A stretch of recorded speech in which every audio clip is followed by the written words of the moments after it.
මාසයක් දෙකක් ගිහිල්ලත් තාමත් මාධ්‍ය ඉස්සරහට ආපුවාම අපිට කියන්න වෙලා තියෙන එකම සටන් පාඨය ඒ තමයි මේ දේශපාලන පරිගැනීම් නවත්තලා හිටපු හමුදා සහ රාජ්‍ය බුද්ධ්‍යංශ ප්‍රධානියා සුරේෂ් සලේ මහත්තයාට ස්වාධීන පරීක්ෂණයක් ලබා දෙන්න කියලා. අපිට තේරෙන්නේ නැහැ අපේ මේ කන්නලව්ව ජනාධිපතිතුමාට ඇහෙන්නේ නැති වුණාට මෙච්චර කල් මේ ගැන කියලා උඩ ඉන්න දෙයියන්ටවත් ඇහෙන්නේ නැද්ද කියලා.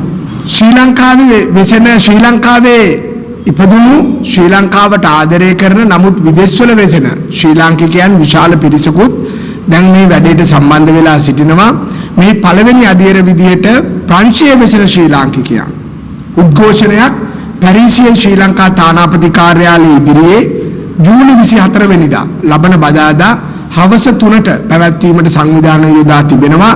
අපි ඔවුන් වෙත ස්තුතිපූර්වකව මේ පණිවිඩය කියන්නේ ලෝකයේ වෙසෙන අනෙක් රටවල් වල මෙල්බන් වේවා ඇමරිකාවේ වේවා ලන්ඩන් වේවා ඒ වෙසෙන ශ්‍රී ලාංකිකයන්ටත් ඇවිල්ලා ජාතික ජාත්‍යන්තර ආයතන වලින් ඉල්ලා සිටින්න කියලා ස්වාධීන පරීක්ෂණයක් අපේ රටේ හිටපු බුද්ධ්‍යංශ ප්‍රධානියාට ලබා දෙන්න කියලා. මොකද ඔහුටවත් සාධාරණ පරීක්ෂණයක් ලබා දෙන්න බැරි රටකින් අපි වගේ දේශපාලනය කරන මාධ්‍යව කටයුතු වල නිරත වෙලා ඉන්න බය නැතු ආණ්ඩුව විවේචනය කරන විරුද්ධ පක්ෂයේ අයට තරුණයන් විදියට සිවිල් ක්‍රියාකාරී කටයුතු වල ප්‍රජාතන්ත්‍රවාදය ආරක්ෂා කිරීම සඳහා මහන්සි වෙන කිසිම කෙනෙකුට සාධාරණ පරීක්ෂණයකට සාධාරණ වග විභාගයකට ඉඩක් ලබා ගන්න හැකියාවක් නම් ලැබෙන එකක් නැහැ.